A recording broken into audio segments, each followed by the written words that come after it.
We're back. We're back and we're better. No, we're not. But we're trying to be. We are better. Yeah. Because we're glowing and growing. Hi, guys. I'm Anne. And I'm Anne. And together we're Anne. Welcome to this episode of Wait, What?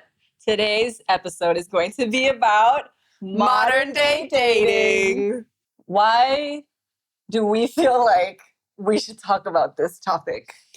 Well, it's definitely something that We're not experienced. We don't lie on this pod. Okay, well, you're right. We don't. We don't. We don't lie. We don't. Because lying is A sin.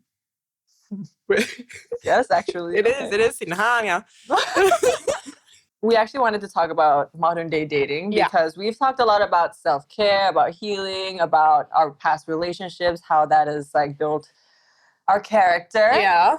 And you know what? When you're building character, sometimes you need to explore other options and get to know different people in different situations. Well, I think dating, especially, okay, modern day dating is a different thing, but I think dating is really important because it allows you to figure out what you like and what you don't like, so you know not to settle in the future. Yes. So, but modern day, sorry, I got a message. Let me Say it again.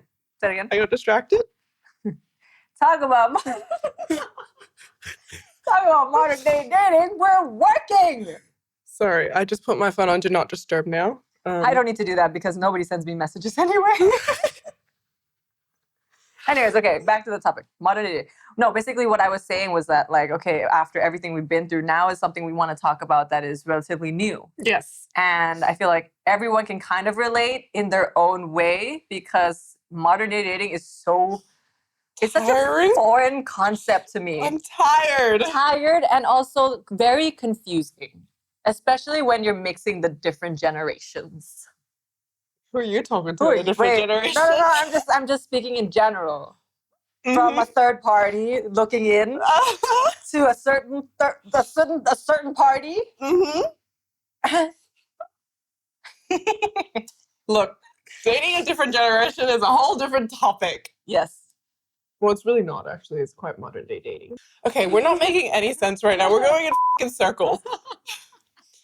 What is modern day dating? Okay, so I think modern day dating is combining like so many different personalities plus social media plus like this work from home, this whole flexibility in work, and trying to make a relationship build organically and naturally, when the reality is I don't think it works the same way it used to work like in our parents' time, for example. For sure. We have commitment issues these days. I feel like, a lot of people have commitment issues, not because they don't want to commit, or maybe that is one reason, or another reason is because they're afraid of getting hurt. Yeah. So they're protecting themselves and settling for very surface level relationships so that they can avoid that deeper connection and then avoid getting hurt in the end in case it doesn't work out. But is that really a relationship if you think about it? Because isn't a relationship about sharing vulnerability, sharing like the hardships, the good, the bad, and it's also like making that choice to choose each other every single day, even though there are days where you're like, why am I talking to this person? Something wrong with your throat, my friend. I'm a little sick. No,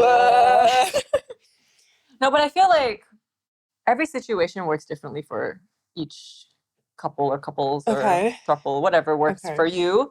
But I do feel like it limits us from these deeper connections because we're settling, and with all of these external noises and validations and things that we look for, we forget that, commitment is important, loyalty is important. Consistency is key. Okay, let me ask you this. What have you experienced now that you think you can label as like modern day dating? How are you maneuvering through it right now? I am not maneuvering. But she's traumatized. Do you want me to go first? Yeah. Okay. Suddenly there's something wrong with my throat.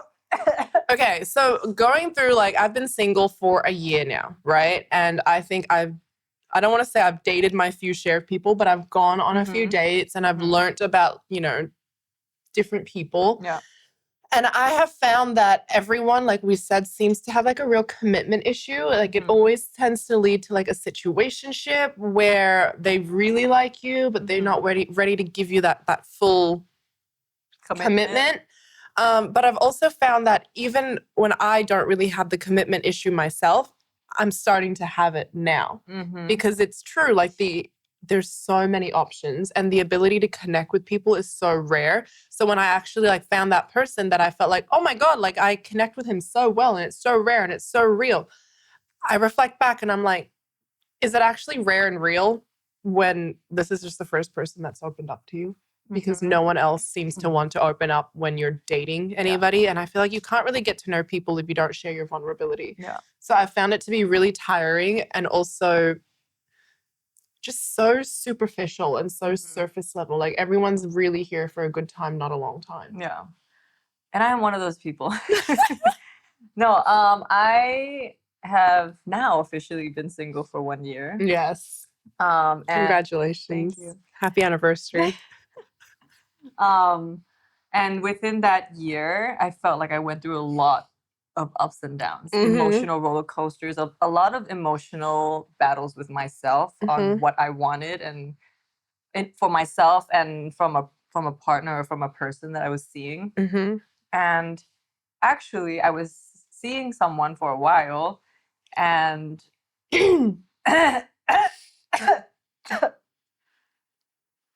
Go on. he was like textbook the perfect guy. Like he was such a great guy, but I started to realize a lot of unhealthy habits that I had that I'd kind of dragged on from my previous relationship that I still had to unlearn. And it kind of like it came out when I was with him because it was so healthy that I got paranoid that it's too good to be true. Self-sabotage. Yes. This has been an ongoing topic, self-sabotage, since EP1. 6 months later, growing and glowing. Yeah. But then I realized that like sometimes someone can be so great for you and give you everything that you need or everything that you want, but sometimes you're the one that's not ready. And actually the healthy thing to do is to realize that and to take a step back for yourself. Yeah. I completely understand you now. Yeah. So do you believe like right person, wrong time, maybe? Yes. And I also believe in right person, but wrong mindset. Because I think sometimes the more we want something, the more we look for it, and then the less it comes to us. So I was like, I'm healing. I want to find this guy. And then when it comes, you're like, oh,ไม่เอาแล้ว. Yeah.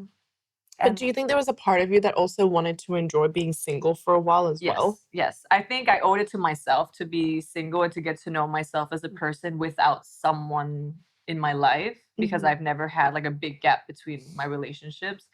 And then this guy came along and he was just like the perfect guy. Great, everything was perfect. He was perfect. But the timing was just not right. I didn't know who I was. I didn't know where I wanted to be in my life to the point where like the habits that I was giving off was toxic and unhealthy. And I was the red flag. I mean, I look back now and I don't think you were the red flag in that sense because you were quite aware that your toxic traits were coming out. And like there were moments where you're like, okay, I don't know if it's me because I feel this way or if it's me because I'm used to this certain type of treatment. So I think, again, because you hadn't had your time alone, you couldn't really figure out which was which. Yeah. And I think that's where like right person, wrong mindset comes in because sometimes you want it, but mentally you're not there yet. And you can't give that person what they deserve. But you also can't be selfish. And sometimes it doesn't work out the way you want, but if it's meant to be, it will be. Remember that, ladies. If it's meant to be, it will be. Yes. I feel like the message that I want to give is just like don't waste your time looking for something, or like not looking, but like don't want it so bad. Because when you want it and you grab onto it for so long, and it's not gonna come organically, and it's not gonna come when you need it the most. I feel like once you stop looking and once you แบบเปิดใจ and you just let life happen, what's meant for you will come at the right time when your energy is right. Where are my crystals? Okay, so can I ask you to be a therapist to me then? Yes, because I give really good advice. She actually gives really good advice, but she sucks at taking her own advice. I met someone. Yes. He came at a time where I was so good on my own. I was like in my routine, I was working, I was doing my thing. And all of a sudden he comes and he's like this perfect guy. Everything I ever wanted in a man, right? Super emotionally intelligent, athletic, funny, golden retriever, dorky, smart. Yes. I got it all. Yeah. But my instinct was to run. Yes, as always. As always. What would you say to me now, given everything you know about him and everything you know about me? Would you say it's right person, wrong time? Or would you say that it's another thing of like modern day dating? Like I'm settling because it's the first person I've had the connection with. So like I've talked to you about this a lot, and I realized that one of the similarities we have in our like this relationship you're talking about right now and the one that I was just previously talking about is that these two people came into our lives as like the first people we really exclusively dated after a very toxic relationship. And for me at least, I felt like because he was that person that was giving me everything that I wanted in a healthy relationship, I was like, oh, it can't get better than this. Yeah. So I was too scared to allow myself to open my like เปิดใจ my heart. It sounds so cheesy when you say it in English. Like I didn't allow myself to not explore options, but just to meet new people that are actually good people. And so I wouldn't say it's settling, but it was more like I'm scared I can't do better than this, so I'm gonna stay with what I'm comfortable with. Okay. My argument against that, right, is, but do you feel like that's our toxic mindset on modern day dating? Because we also know that there's so many options out there. Because if you look back in like the old days, people met through work, people met through school, people met through uni. We have not, the two men we've dated, we met through friends, but friends of the ability because we have social media. Yeah. I feel like it's not our toxic trait in the sense of like modern dating. I think we're just scared. I think that's what it is. It's the fear of having to look elsewhere and the fear of allowing ourselves to let go of what we're comfortable with right now. Because you're comfortable, you're happy, you have everything that you want. Why would you look anywhere else? But you know that there are people that are amazing out there. We just haven't met them yet. But they're amazing. Yeah, and maybe they're the lesson for us to realize that there are amazing people out there. Some people come into your lives not to stay. Yeah. But they come to teach you a lesson, and they come to show you a wider perspective on life. The one that sets your standard higher. Exactly. So you never settle again for something less than you Exactly. And like I do get like moments where I think back, I'm like, oh, like this person would, like in a negative situation, I'm like, this person would never do this. Yeah. Or in this situation, oh, I miss this because this is the standard now. And I think it's a blessing in disguise, even though like it's not the relationship you have right now, but it also makes you realize that this is how I'm meant to be treated, or what I want. Which leads you to start dating with intentions. With purpose. With more clarity. Yes. Because you have that experience of like safe. Yeah. Because I think with both the guys that we've dated, I don't think we've ever felt so safe. Yeah. And like a girl. Like a girl, like we were in such like feminine energy without even realizing it. You know, our voices like went higher. Yeah. And we would never pick that up. Like I remember you always saying to me like, I don't use my brain when I'm with him. You don't. I just kind of like, you know, those TikToks where the guy's like left on the right, there's a dog over there, and then the girl's like, doo, doo, doo, doo. That was me. That's us. That was us. So I think like going through dating, I've learned that like now as I keep dating until I find my person, it's to do it with intention. It's to do it with clarity, because you've gone through the good guy, the really, really, really good guy that you could have ended up with. Yeah. To now knowing that this is the standard and I will not settle for less. Yeah. But again, the importance of dating, like people can call you a hoe, or you know what I mean? Like they can call you all these different things, but if you actually look back and realize what has dating done for you, it's all of this. It's actually learning more about yourself and your values and your self-value. Yeah. So I really think dating is important in this age if you do it with intention. Yeah. And I feel like being single and allowing yourself to get to know yourself better also helps with that. Whether you're dating or not, when you're in that process of being responsible for yourself, you start to realize what your boundaries are. You start to realize what your standards are, because you're treating yourself so well. You're treating your friends well. And why would you settle for anything less than what you can give yourself? Or what you can give me. Exactly. Because you're my baby. Okay. I have a question. Okay. I think a lot of people are curious about our opinions on this too. Situationships. I was just about to bring it up. Situationships are... Okay, wait. But there's, in this day and age, situationships, there's friends with benefits, there's konkui, which are three completely different things. There's dating. And then there's dating. And that's so confusing. I don't even know what the difference is. Where do you draw the line between each one? Like when you're friends with benefits, then you only see each other for that whatever benefit it is. Okay, and then there's this friends with benefits where you see each other, but when you're together, you're super coupley. It's more than just sex. And then is that a situationship? But is that a situationship? But you don't talk in day-to-day life. Like, it's just when you see each other, you're super coupley, you talk about the deepest things. But only when you're together. And then there's situationships where you're pretty much like, it's like you're together, but there's no label on it. And then you don't have the responsibility of being exclusive or boyfriend and girlfriend. And then there's dating, which is you're seeing each other, you're dating each other. But you're not boyfriend and girlfriend. But you're not boyfriend and girlfriend. But you're technically together. Yeah. And then there's konkui, which is your konkui, which is like the person who keeps you company. Like there's nothing there, but it's like you're just talking and your placeholder. Yeah. So where do you draw the line between each? What is it even called? Stages? I don't. Because one thing I don't even know. I think people will know how confused we are right now. Because when is it considered too much of one thing to be considered another thing? Okay, I think first situationship, no go.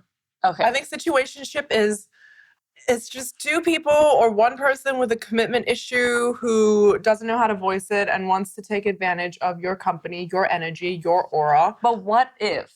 Okay. Yeah. But what if those two people agreed that they didn't want anything more and they liked this situationship situation?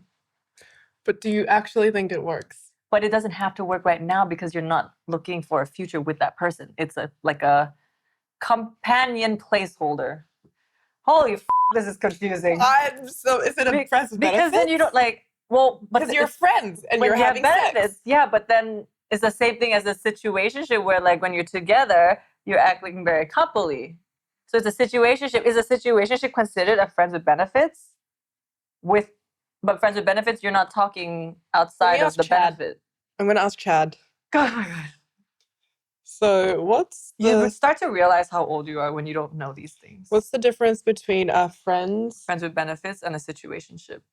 I call ChatGPT Chad. Is basically her boyfriend. Basically. Yeah. Great question. The two overlap but have some key differences. Friends with benefits. Foundation starts with friendship. There's an actual bond, history, or mutual trust beyond sex. Focus. The friendship remains the priority with sex as an add-on. So how is that different to a relationship? Because I feel like a relationship now is just your best friends that have sex and you share. Anyways, expectations. Usually an understanding of no romance, meaning you're not moving towards commitment, but you still value each other outside the bedroom. Clarity, often clearer boundaries since both people agree it's friendship plus intimacy, not dating. Okay, wait, sorry. Yeah. I feel like, yes, I agree, but the common understanding is not that. Yes. I don't even know how I thought my tugli. Okay. Situationship. Foundation starts with attraction or dating energy, not necessarily friendship. The focus is emotionally and physically involved, but without labels or clear direction. Expectations, ambiguous. There's usually some emotional connection, maybe even with exclusivity, but without defined commitment or progression. Clarity, murky. It feels like more than friends with benefits, less than a relationship. You share couple-like moments, but also uncertainty. God, I hate being single sometimes. But is it because you don't want to go forward in that, or is it because you don't know? I mean, the underlining thing, like the common thread within all of it, is the emotions involved. Yes. And how you communicate that with the other person. Yes. Because that's how you go from one thing to the other, right? From a situationship to like a relationship, or from dating to a relationship. Everything involves communicating your boundaries, what you want, and really being honest with yourself. But you know how I feel like most situationships end? Ghosting.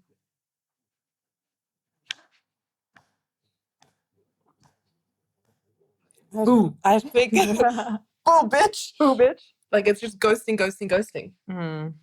Because you don't have the clear boundary. You don't have to communicate. It's murky. True. It's a gray area. And also because the foundation wasn't friendship, so you don't owe anyone like an apology, or you don't owe them any form of relationship. Yeah. So the respect it's more is not casual. there. Aha! There we go. I think we're getting somewhere. Yeah, we're breaking it down. Yes. And what about those relationships where you meet someone overseas and then you spend like an amazing few days with them? And it happens a lot. Yes. It really does. Yeah. Like your vacation romance. Like every summer. Like every summer or Hong Kong.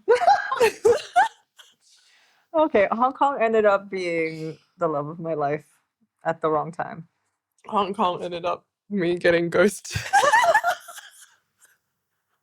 Hong Kong was very different for the both of us. But I had so much fun in Hong Kong. Yeah, Hong Kong was really fun. Basically, like, there's those types of relationships too, right? The one I had in Hong Kong, because yours turned out to be something more genuine, more real. Yeah. But you have this really intense connection with someone for 4 days and you're together like 24/7, real boyfriend energy. True. They were like in their own world, like the way they looked at each other. We were obsessed with each other those 4 days. And then after that, nothing. Anyways. What do you call that? Is that a situationship? No, I don't know. A fling? Is that still a thing? But a fling with that deep of a connection? Where he said, I haven't met anyone like you in a really long time. It's called lying. Back to reality. It's called being a guy. Back to reality. Okay, so with all of these, like friends with benefits, situationships, konkui, do you think people are in relationships less now because the other options are more favored, because people are so guarded with their emotions and don't seek deeper connections with people because it's less of a responsibility? Yes. Yeah. Yes. And I will admit that I'm one of them now. Because I'm so self-aware that I know that when I commit to someone, I'm so committed. Because you're a lover girl. I'm a lover girl. So I feel like at the same time, I need to respect myself to know that if I'm going to commit to someone, they have to be fully in with me. And I need to be in a position where I'm okay with myself financially, career-wise. I have my shit together pretty much, because I know that once I give them something, parts of myself will have to kind of take a step back naturally, because you care about this other person. You want to make their life easier, and I'm sure they feel the same way. But do I wish like I was in love and, had love? Yes, but it's not going anywhere. Like I know I have love within me and I know I have love to give, but I got to pour into my own cup first. Yeah. And that's why I at least lean towards that. Yeah. I think other people had their own reasons. Like what's yours? The thought of a relationship right now gives me the ick. Like, I don't know. I think I'm so happy with myself and where I'm at, the freedom that I have, that I just want to protect my peace and not give that away to anyone just yet. And I think this realization came after I was seeing that guy, and I realized that a relationship was too much for me mentally and emotionally, and I wasn't ready for that kind of big step yet. And within that, I think I was so pressured by myself that, like, by the timeline of life that I gave myself, like, at this age, I want to be married. At this age, I want to have a kid. At this age, blah, blah, blah. And I feel like I kind of let that go. I do still want to have my first kid by 35. But everything else, I realized, like, you don't need, like, technically, you don't need a husband to have a kid. Like, you can still do everything by yourself. But I feel like once I let that go, my approach to relationships kind of chilled out a little bit. Yeah. And now I'm also like you, Pineapple. I was gonna sneeze. Is that a thing? You say pineapple, what are you gonna say? Okay, sorry. I've never heard of that. But anyways, and that's why I feel like now I'm also leaning more towards like situationships, relationships, because not because I want to be that kind of person, but just because you have the company, you have like that emotional satisfaction with someone, but you don't have the responsibility of checking in on them or, you know, being that girlfriend material, which I know I can be, and I don't want to be that just now. Yeah. Because I'm like you. Once I'm in, I'm 100% in, and I don't want to be 100% in right now because I'm 100% into myself. So, it sounds a little bit selfish, but I feel like I owe it to myself right now to be selfish, and I don't want to be in anything serious right now. And I think that's completely fair as long as you don't hurt people along the way. Of course. You know, I think like you have to be honest and you have to voice out, for me at least, voice out what you want, voice out what your vision is for whatever is happening. And then if the person like agrees or is on the same page, then great. But if they're not, then you know, okay, maybe this is not the person that you want to continue this with. Yeah. Okay, so I think also like modern day dating includes a lot of new different power dynamics. A lot of men aren't willing to go 50-50 and a lot of women are okay with it as well. What's your take on that?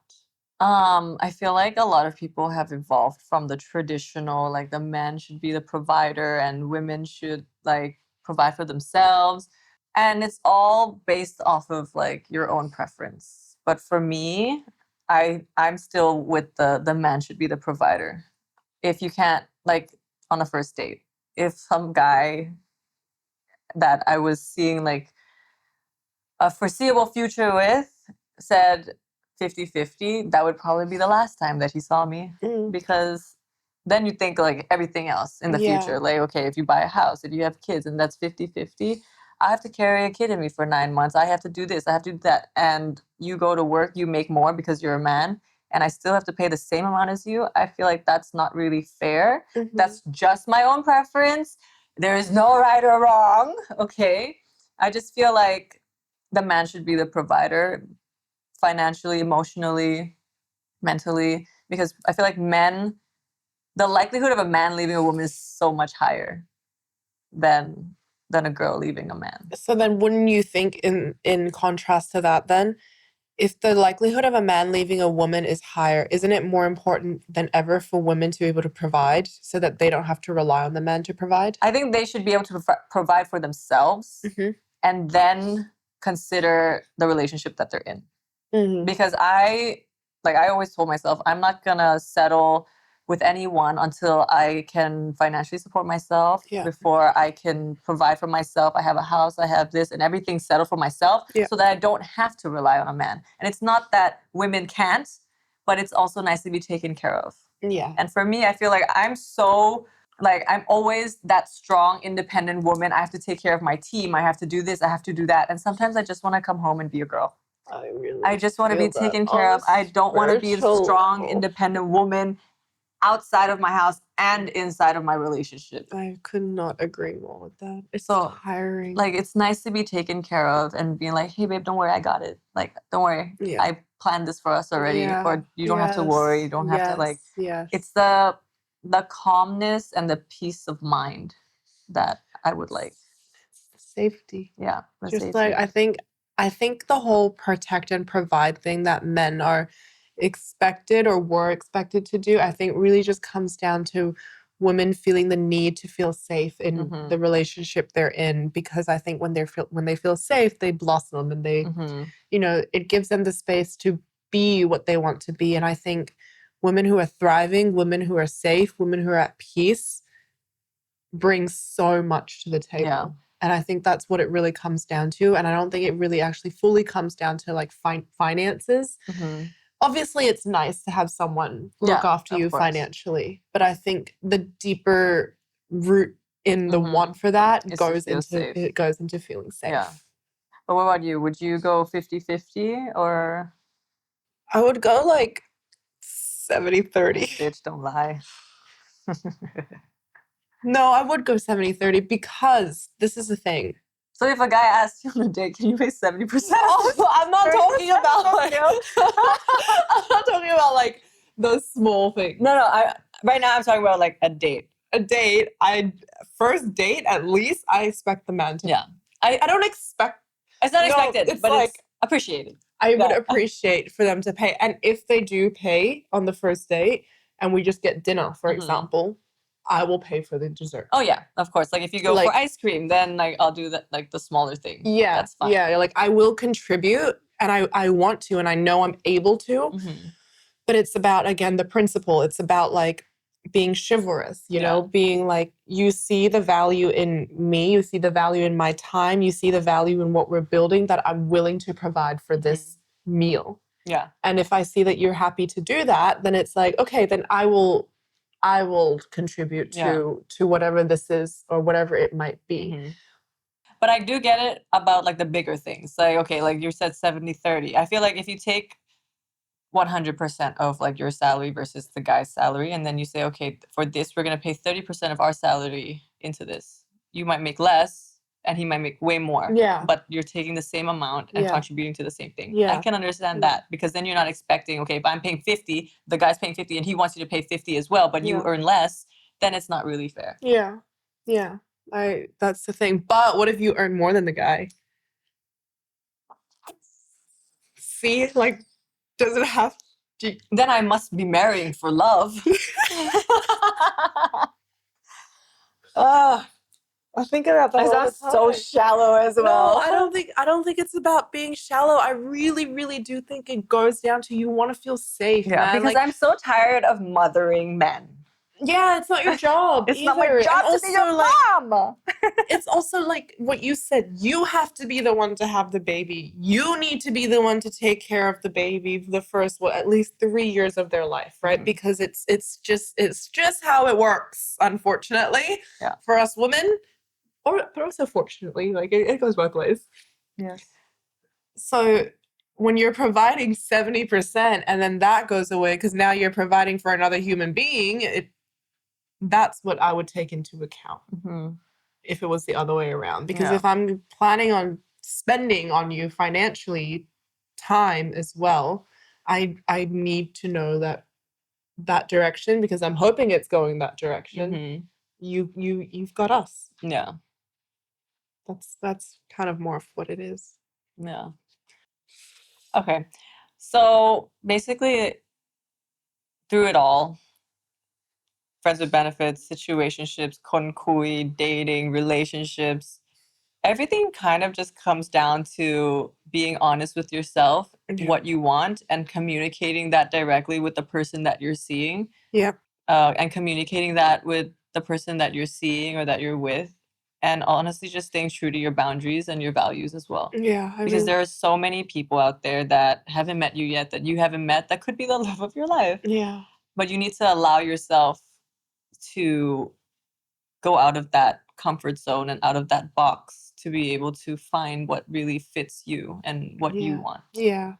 I think for me, like ultimately is it comes down to what you feel safest in, because I think nobody is worth taking your peace of mind and disrupting your routine and disrupting your trajectory of like doing you, of your growth, of your career. So whatever it is you choose to be in, make sure you're in a situation where you feel like you can communicate with them properly, but most of all, where you feel like you can be you. Yeah.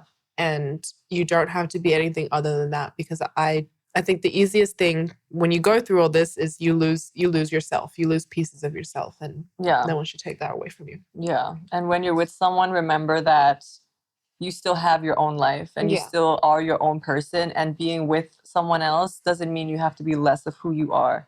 You need to both have your own life and grow separately, but also a life where you can grow together. But you should never lose yourself in the process because you want that other person to accept you more. Just to finish off based on what you said, they need to be an addition to your happiness, not the reason for it. I think that's all it comes down to. So, those of you who are in situationships, friends with benefits, dating, exclusively dating. You do you. You do you. I hope you're okay. Do it for yourself and for the satisfaction that it brings to you and the happiness that it does. But if it's not adding to your happiness, like Anne said, a la poubelle, straight to the trash. Bye! And good luck. Mwah! And holy we're not even halfway yet. Can you see that it's lit on the camera?